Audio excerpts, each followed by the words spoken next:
Hi hello ನಮಸ್ಕಾರ, ಚಾನಲ್ಗೆ ಸ್ವಾಗತ. ಇವತ್ತಿನ ವಿಡಿಯೋದಲ್ಲಿ ನವಾರ್ಣ ಮಂತ್ರ ನನ್ನ ಲೈಫ್ನಲ್ಲಿ ಮಾಡಿದ ಕೆಲವೊಂದು ಅದ್ಭುತಗಳ ಬಗ್ಗೆ ನೋಡೋಣ. ವಿಡಿಯೋ ಕೊನೆ ತನಕ ನೋಡಿ. ಮೊದಲಿಗೆ ಒಂದು ವಿಚಾರ ನಾನಿಲ್ಲಿ ಹೇಳಕ್ಕೆ ಇಷ್ಟಪಡ್ತೀನಿ.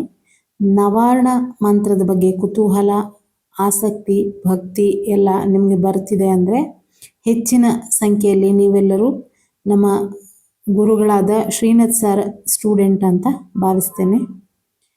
ನಾನು ವಿಡಿಯೋದಲ್ಲಿ ನನಗಾದ ಅನುಭವ ಸ್ವಲ್ಪ ಮಟ್ಟಿಗೆ ಹೇಳ್ತೇನೆ, ಆದರೆ ನನ್ನ ಅನುಭವ ಇದ್ದ ಹಾಗೆ ಇನ್ನೊಬ್ಬರದ್ದು ಇರಲ್ಲ.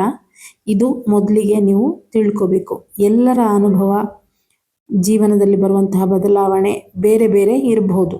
ಮೊದಲೇ ಹೇಳ್ತಾ ಇದ್ದೀನಿ, ಕಂಪೇರ್ ಮಾಡೋದಕ್ಕೆ ಹೋಗಬೇಡಿ. ಮೊದಲಿಗೆ ನವಾರ್ಣ ಮಂತ್ರದ ಜಪ ಪ್ರಾರಂಭಿಸಿದ್ದ ನಾನು 3.5 ವರ್ಷಗಳ ಹಿಂದೆ. ಇದಕ್ಕಿಂತ ಮೊದಲು ಎಲ್ಲ ರೀತಿಯ ಶ್ಲೋಕ ಸ್ತೋತ್ರಗಳನ್ನು ಪಠಿಸಿದ ಅನುಭವ ಇತ್ತು. ವಿಷ್ಣು ಸಹಸ್ರನಾಮ, ಲಲಿತ ಸಹಸ್ರನಾಮ ಪಠಿಸಿದ ಅನುಭವ ಕೂಡ ಇತ್ತು. ಆದರೆ ಮೊದಲ ಬಾರಿಗೆ ಬೀಜಾಕ್ಷರಗಳ ಮಂತ್ರ ಜಪಿಸುವುದಕ್ಕೆ ಪ್ರಾರಂಭಿಸಿದ್ದು 3.5 ವರ್ಷಗಳ ಹಿಂದೆ. ಮೊದಲಿಗೆ ಸ್ವಲ್ಪ ದಿನಗಳು 3 ಮಾಲೆಗಳಷ್ಟು, ಅಂದರೆ 1 ಮಾಲೆ 2 ಮಾಲೆ ಅಂತೇಳಿ ಕೌಂಟ್ ಮಾಡ್ತಾರಲ್ಲ, ಇದರಲ್ಲಿ ಏನು ರುದ್ರಾಕ್ಷಿ ಮಾಲೆಯಲ್ಲಿ ಆ ಥರ 3 ಮಾಲೆಗಳನ್ನು ಮಾಡ್ತಾ ಇದ್ದೆ, ಜಪಿಸ್ತಾ ಇದ್ದೆ. ಸ್ವಲ್ಪ ಉಚ್ಚಾರ ಎಲ್ಲ ಸರಿ ಬರ್ತಾ ಇದೆ ಅಂತ ಅಂದಾಗ, ಎಲ್ಲಿಯೂ ತಪ್ಪಾಗ್ತಾ ಇಲ್ಲ ಅಂತ ನನಗನ್ಸಿದ ಮೇಲೆ ಸ್ವಲ್ಪನೇ ಜಾಸ್ತಿ ಮಾಡೋದಕ್ಕೆ ಪ್ರಾರಂಭ ಮಾಡಿದೆ. ಮೊದಲಿಗೆ ಮಂತ್ರ ಜಪಕ್ಕೆ ಕೂತಾಗ ಯಾವಾಗ ಎದ್ದೇಳ್ತೀನಿ ಅಂತ ಅನ್ಸೋಕ್ಕೆ ಶುರುವಾಗ್ತಾ ಇತ್ತು. ಪ್ರಾರಬ್ಧ ಕರ್ಮಗಳು ಕಳೆಯದೆ ಜಪ ಕೂಡ ಮಾಡೋದಕ್ಕೆ ಆಗೋದಿಲ್ಲ ಅಂತೆ. ಆದರೆ ನಾನು ಕೂಡ ಹಠ ಬಿಡಲಿಲ್ಲ. ಮೊದಲಿಂದನೇ ಸ್ವಲ್ಪ ದೇವಿಯ ಬಗ್ಗೆ ಒಲವು ಇದ್ದಿದ್ದರಿಂದ ದಿನ ಜಪ ಮಾಡ್ತಾ ಇದ್ದೆ. ಕಾಲುಗಳಲ್ಲಿ ವಿಪರೀತ ನೋವು ಬರ್ತಿತ್ತು, ಆದರೆ ಬಿಡದೆ ಜಪ ಮಾಡ್ತಿದ್ದೆ. ನಾನು ಜಪ ಪ್ರಾರಂಭ ಮಾಡಿದ್ದು ಅಕ್ಟೋಬರ್ ತಿಂಗಳಲ್ಲಿ. ಬೆಂಗಳೂರಿನಲ್ಲಿ ಸರಿ ಚಳಿ ಇದ್ದ ಕಾಲ ಆವಾಗ. ಆದರೆ 11 ಮಾಲೆ ಜಪ ಮಾಡುವ ಅಷ್ಟರಲ್ಲಿ ತುಂಬ ಬೆವರೋದಕ್ಕೆ ಶುರುವಾಗ್ತಾ ಇತ್ತು.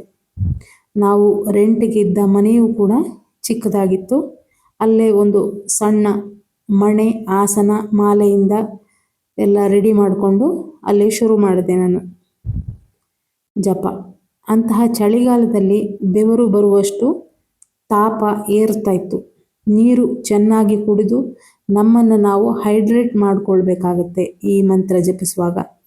ಶಕ್ತಿ ಮಂತ್ರಗಳು ಯಾವಾಗಲೂ ಸ್ವಲ್ಪ ಸುಸ್ತಾದಾಗೆ ಫೀಲ್ ಆಗುತ್ತೆ, ಕಣ್ಣು ಉರಿ ಬರುತ್ತೆ, ಎಲ್ಲ ಆಗ್ತಿತ್ತು ನನಗೆ. ಆದರೆ ಅದನ್ನೇ ಮನಸ್ಸಲ್ಲಿ ಇಟ್ಕೊಳ್ದೇನೆ ನನ್ನ ಪಾಡಿಗೆ ನಾನು ಜಪ ಮಾಡ್ತಾ ಇದ್ದೆ. ಆಗಿರುವ ಅನುಭವಗಳನ್ನು ಬೇರೆಯವರೊಂದಿಗೆ ಹೇಳಬಾರ್ದು ಅಂತ ಹೇಳ್ತಾರೆ, ಆದರೆ ಕಮೆಂಟ್ನಲ್ಲಿ ಒಬ್ಬರು ಕೇಳಿದರು ನಿಮ್ಮ ಅನುಭವ ಹೇಳಿ ಅಂತ. ಹಾಗೆ ಎಲ್ಲ ಅನುಭವಗಳನ್ನು ಹೇಳೋದಕ್ಕಾಗದೇ ಇದ್ದರೂ ಕೂಡ ಕೆಲವು ಅನುಭವಗಳನ್ನು ಹೇಳ್ತೀನಿ. ನವಾರ್ಣ ಮಂತ್ರ ಅಂತಂದರೆ ನವ ಅಕ್ಷರಗಳ, ಅಂದರೆ ನವ ವರ್ಣ. ಇದ್ರ ಬಗ್ಗೆ ಇನ್ನೊಂದು ವಿಡಿಯೋ ಮಾಡಿದ್ದೆ ಇದ್ರ ಮೊದಲು, ನೋಡಿಲ್ಲ ಅಂದರೆ ಅದನ್ನು ನೋಡಿ. ಓಂ ಐಂ ಹ್ರೀಂ ಕ್ಲೀಂ ಚಾಮುಂಡಾಯಿ ವಿಚ್ಚೆ ಅಂತ ಹೇಳುವಂತಹ ಮಂತ್ರ.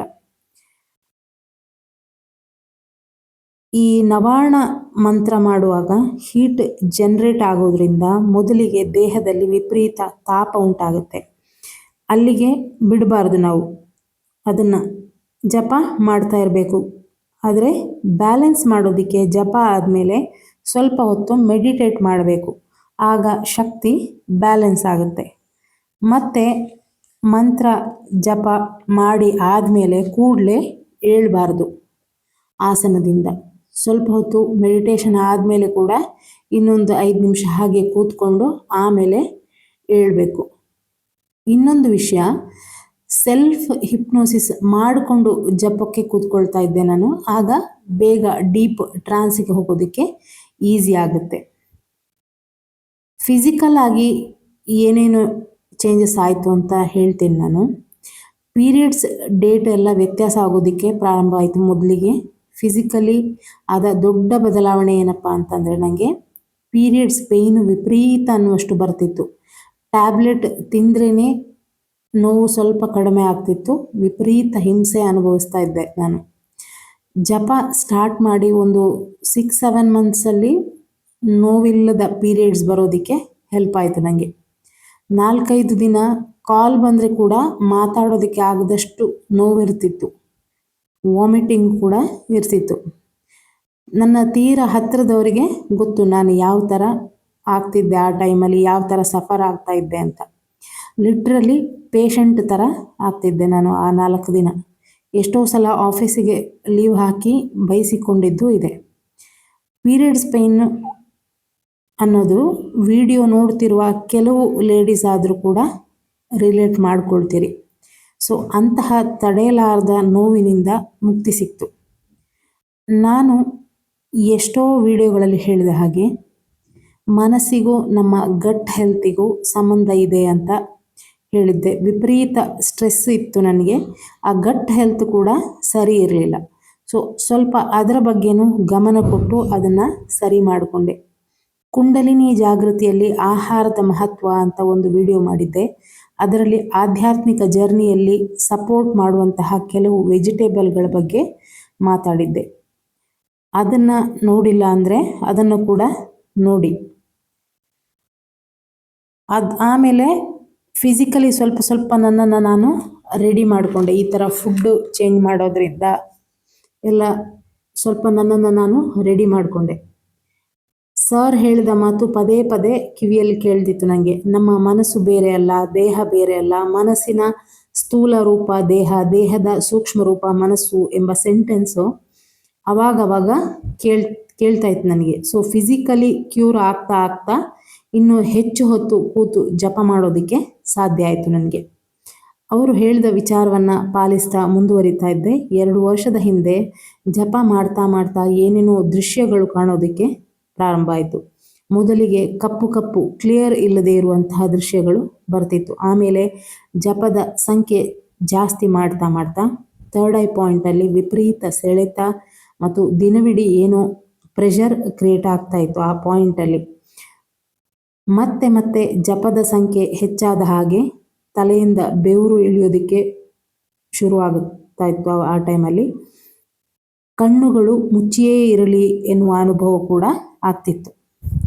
ಮತ್ತೆ ಎಲ್ಲಿಯದು ದೃಶ್ಯಗಳು, ಹಸಿರಾದ ಗಿಡ ಮರಗಳು, ನದಿ ತೊರೆಗಳು, ನೀರು ಹರಿಯುವ ಶಬ್ದ ಕೂಡ ಫೀಲ್ ಆಗ್ತಾ ಇತ್ತು ನನಗೆ. ಆದರೆ ಕುಂಡಲಿನಿ ಶಕ್ತಿ ಮೇಲೆ ಏರುವ ಅನುಭವ ನನಗೆ ಇನ್ನೂ ಆಗಿರಲಿಲ್ಲ. ಆವಾಗ ನವರಾತ್ರಿಯಲ್ಲಿ ಉಪವಾಸ ಮಾಡಿ ಜಪ ಮಾಡುವಾಗ ಸರಿಯಾಗಿ ಎನರ್ಜಿ ಮೇಲೆ ಏರುವ ಅನುಭವ ಆಗಿತ್ತು. ಕುತ್ತಿಗೆ ಹಿಂಭಾಗದಲ್ಲಿ ಸರಿ ಶಕ್ತಿಯ ಸಂಚಾರ ಅನುಭವ ಕೂಡ ಆಗಿತ್ತು. ಅದೆಲ್ಲ ಬೇರೆಯೇ ಲೋಕ, ಬೇರೆಯೇ ಅನುಭವ. ಎಲ್ಲವನ್ನ ಹೇಳೋದಕ್ಕೆ ಆಗೋದಿಲ್ಲ. ಜಪ ಮಾಡುವ ಮೊದಲು ಕವಚದ ಪಾರಾಯಣ ಮಾಡ್ತೀನಿ ನಾನು. ಅಂದರೆ ನಾವು ಅದು ಕ್ಲಾಸು ತಗೊಂಡಿದ್ರು ಅವಾಗ. ಸೊ ಚಂಡಿ ಕವಚ ಅಂತೇಳಿ ಅಲ್ಲಿ ಎಲ್ಲ ದೇವತೆಗಳನ್ನು ನಮ್ಮ ಶರೀರದಲ್ಲಿ ಆವಾಹನೆ ಮಾಡುವ ಪ್ರಕ್ರಿಯೆ ಇದೆ. ಅದರಲ್ಲಿ ಕೂಡ ಒಳ್ಳೆ ಅನುಭವ ಆಗಿತ್ತು. ನಮಸ್ತೇಸ್ತು ಮಹಾರೌದ್ರೇ ಮಹಾಘೋರ ಪರಾಕ್ರಮೆ ಮಹಾಬಲೆ ಮಹಾ ಉತ್ಸಾಹೆ ಮಹಾಭಯ ವಿನಾಶಿನಿ ಅನ್ನುವ ಶ್ಲೋಕ ಇದೆ ಅದರಲ್ಲಿ. ಅದನ್ನು ಹೇಳುವಾಗಲೂ ಕೂಡ ಎದುರಿಗೆ ಆ ದಿವ್ಯ ತೇಜಸ್ಸಿನಿಂದ ಕೂಡಿದ ಚಂಡಿ, ಕಾಳಿ ಈ ಥರ ಬಂದು ನಿಂತ ಅನುಭವ ಕೂಡ ಆಗಿತ್ತು.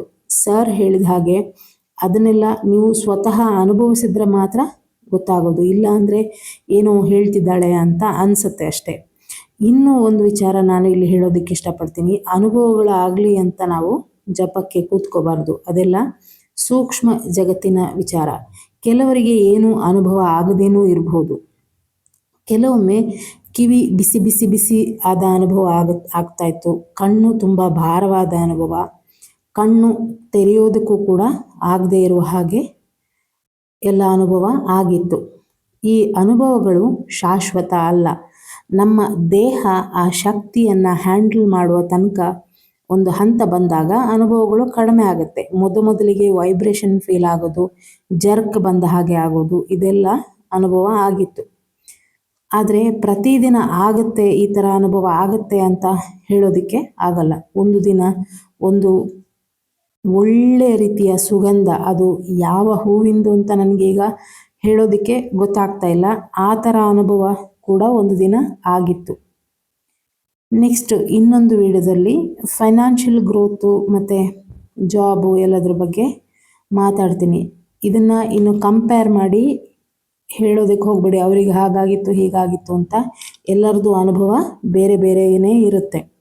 ನಿಮಗಾದ ಅನುಭವ ನಿಮಗೆ ಇನ್ನೂ ಹೆಚ್ಚಿನ ಅನುಭವ ಆಗಿರ್ಬೋದು. ಕೆಲವು ಜನರಿಗೆ ನನಗಿಂತ ಹೆಚ್ಚು ಅನುಭವ, ಹೆಚ್ಚಿನ ಗ್ರೋತು ಎಲ್ಲ ಆಗಿರಬಹುದು. ಅದು ಅವರವರ ಪ್ರಾರಬ್ಧ ಕರ್ಮನೂ ಅದರಲ್ಲಿ ಇರುತ್ತಲ್ವ.